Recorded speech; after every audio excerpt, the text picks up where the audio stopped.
My name is Diana. Growing up, I was the princess of a castle I barely understood. My parents, bless their souls, had more money than some countries, but they made sure I knew the worth of every penny. Money talks, but wisdom listens, Dad would say, and Mom insisted on me knowing how to budget before I even knew how to properly spell luxury. Life was a fairy tale until it wasn't. At 12, their private jet crashed, and my fairy tale turned into a stark reality overnight. Grandma took me in. We lived in a modest house far removed from the opulence I was used to. It was a different kind of life, one where luxury was in the love and care, not the material. My inheritance was a distant promise, locked away until I turned 25. So, I adapted, learned, and thrived under Grandma's guidance. College was my escape and my grounding. That's where Alex came into the picture. He was as far from my world as one could get, a scholarship kid with a heart of gold and a wit that could cut through any pretense. We clicked, in a way I never expected. Bringing him home to meet Grandma was a nerve-wracking experience. I hadn't told him about the money. Better he doesn't know, not yet, Grandma had advised, and I saw the wisdom in her words. I wanted Alex to love me for me, not my bank account. Grandma, this is Alex. I introduced them, my stomach in knots. Nice to meet you, ma'am, Alex said, extending a hand that Grandma shook warmly.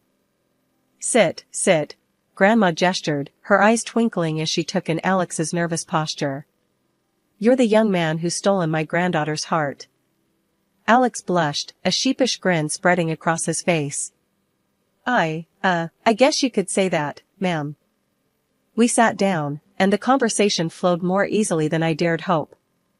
Grandma shared stories of my parents, of me as a child, stories that made Alex laugh and look at me with a warmth that made my heart swell.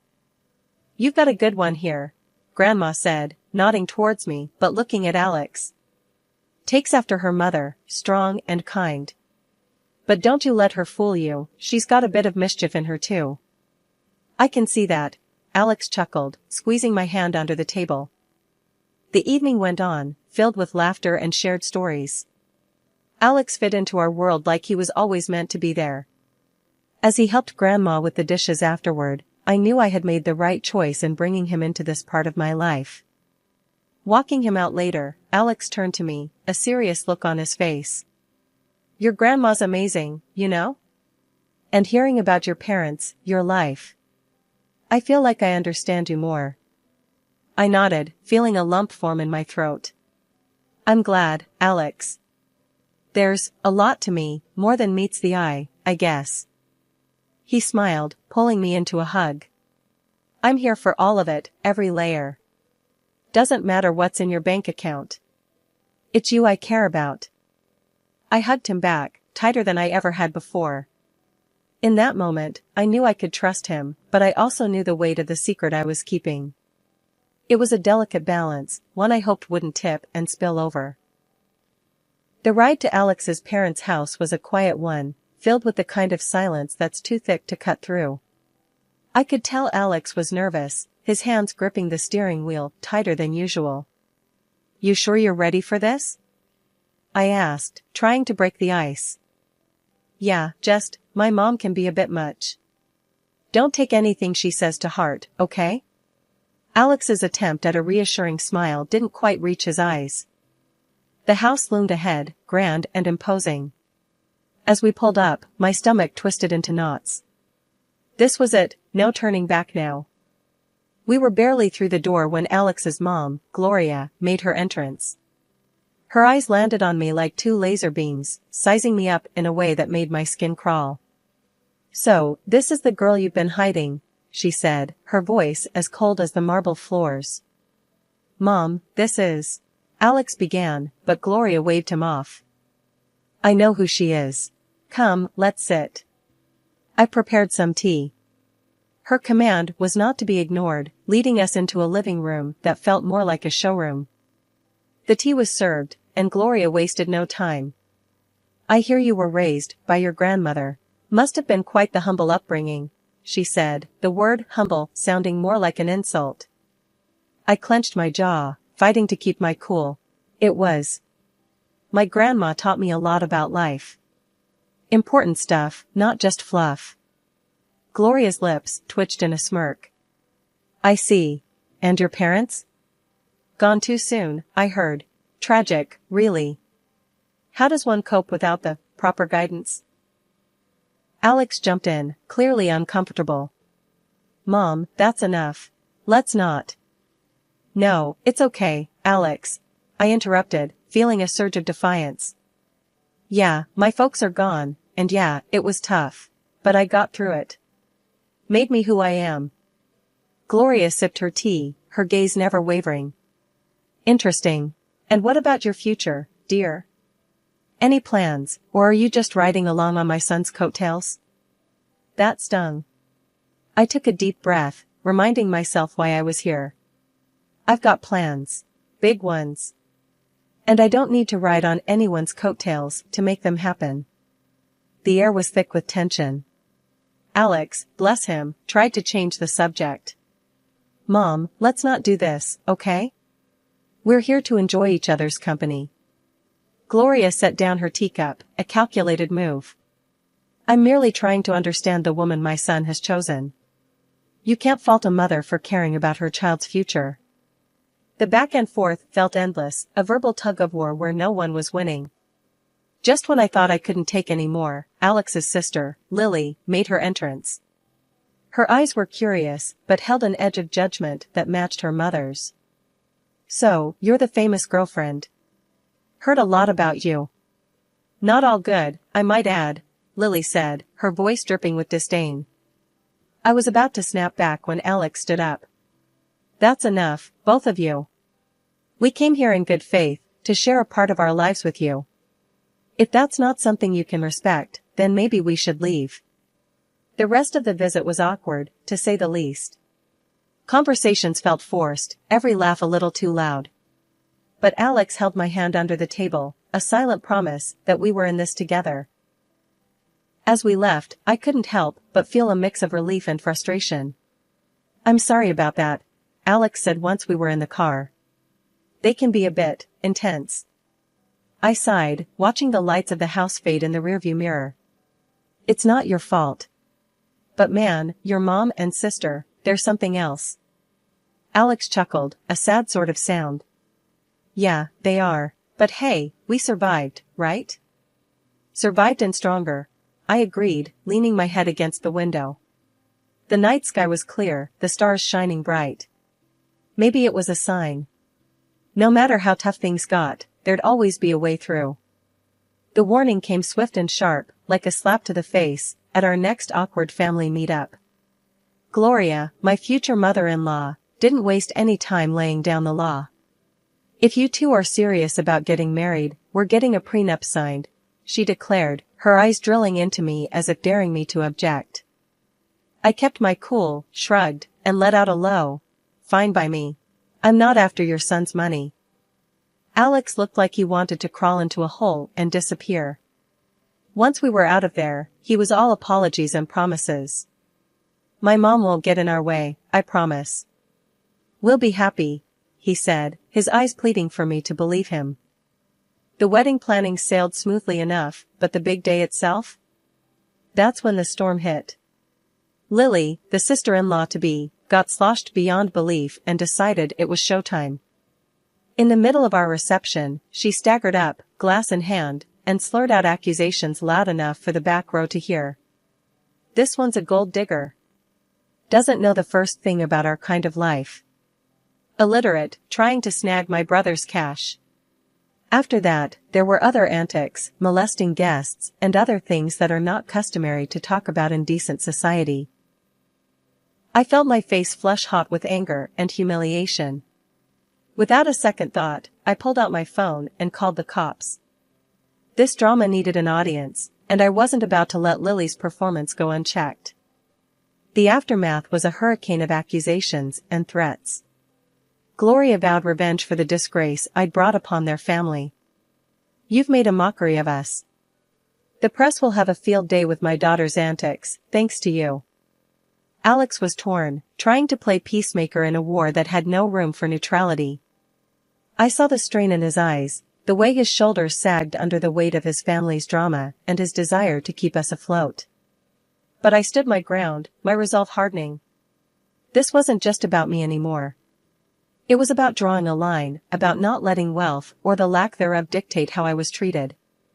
As the dust settled, and the night grew quiet, Alex and I sat amidst the wreckage of what was supposed to be our happiest day. "I'm sorry," he whispered, his voice heavy with unshed tears. "I never wanted any of this." I took his hand, feeling the rough edges of our new reality. "We'll get through this. But things need to change. Starting with setting boundaries with your family." The vow we made that night wasn't just about staying together. It was about fighting for the respect we deserved, about not letting old money or old grudges define our future. 2 years slipped by since we said "I do," and those vows felt heavier every day. Gloria practically vanished from our lives, and honestly, I didn't miss her one bit. But it wasn't just her absence that marked those years, it was Alex's changing attitude that really drove the wedge between us. He'd come home late, if at all, muttering excuses about work that didn't quite add up. The warmth we once shared cooled into courtesy, and then, even that faded. The tipping point came one night when he threw his jacket on the chair like it had personally offended him and said something I never thought I'd hear. "You know, I could have done better. Married someone with a bit more class, more in line with my circle." His words stung like a slap. I stood there, gobsmacked, wanting to scream, to tell him about the fortune that was mine. But Grandma's voice echoed in my head, advising patience, to see Alex for who he truly was. So, I swallowed the truth and the hurt, biting back tears. I thought maybe, just maybe, if we had a child, it might bridge the gap between us, remind him of the love that brought us together. "Alex, don't you think it's time we thought about having a baby? It could bring us closer," I ventured one evening, hoping to spark something of the man I fell in love with. His reaction was like a cold shower. "A baby? Now? Don't be ridiculous. We're not ready for that. Not by a long shot." That conversation shut me down. It wasn't just the refusal, it was the disdain, the way he made it clear that what I wanted, what I thought could save us, was nothing but a foolish fantasy. Days turned into weeks, and those weeks into months of silence, of living side by side, but not together. Each rude remark, every late night, added another brick to the wall between us. I confided in Grandma, poured my heart out over cups of tea that had gone cold before I could finish them. "He's not the man I married, Grandma. I don't know if he ever was." She listened, her eyes sad, but understanding. "You can't make someone be who you want them to be, darling. Sometimes, we see what we want to see, until we can't ignore the truth any longer." Her words, though heavy, carried a sliver of relief. I wasn't crazy, I wasn't asking for too much. I just wanted a partner, someone who saw me as an equal, who respected me. But as the days passed, it became clearer that wasn't who Alex was. Not anymore, if he ever had been. The idea of leaving crossed my mind more times than I cared to admit. But every time it did, I pushed it away, hoping against hope that something would change, that the man I loved would find his way back to me. The vibe was set for a killer party. I'd gone all out for Alex's birthday bash, hoping to bring back a spark into what had turned into a pretty mundane marriage. No expense was spared, and the guest list was a who's who of our closest pals. Notably missing from the invite list were Gloria and Lily, my mother-in-law and sister-in-law. Their drama was the last thing I needed ruining the night. Alex was in high spirits, soaking in the adoration and well wishes from everyone. For a moment, it felt like we were back in the honeymoon phase, all laughter and inside jokes. But that bubble burst the second Gloria and Lily crashed the party, uninvited but clearly expecting to be welcomed. Turns out, Alex had gone behind my back and invited them, hoping to avoid any family fallout.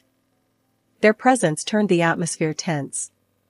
Lily, in true form, made a beeline for the booze, dressed in an outfit that screamed "look at me," and not in a good way. Gloria's snide remarks flew under the radar, each one a veiled jab at me or our marriage. As the night wore on, Lily's antics escalated.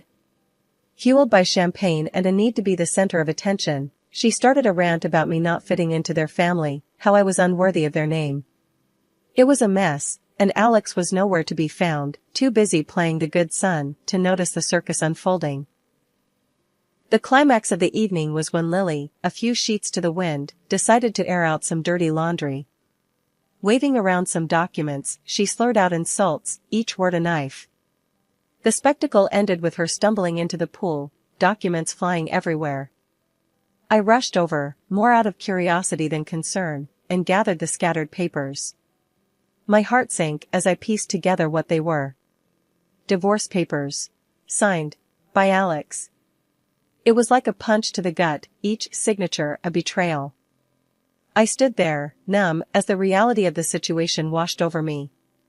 My husband, the man I had vowed to spend my life with, had decided our journey was over without so much as a word to me. The party around me faded into a blur as I clutched the documents, Alex's signature glaring up at me, confirming what I didn't want to believe. This wasn't just a party to remember, it was the end of everything I thought we had. In the aftermath of the pool incident, I sought clarity amidst the chaos. My heart pounded as I approached Alex, holding the soaked documents that had unwittingly unveiled a truth I was unprepared for. "Alex, what's this about?" I demanded, my voice stronger than I felt, thrusting the divorce papers toward him. Before he could respond, his mother interjected with a smugness that made my skin crawl.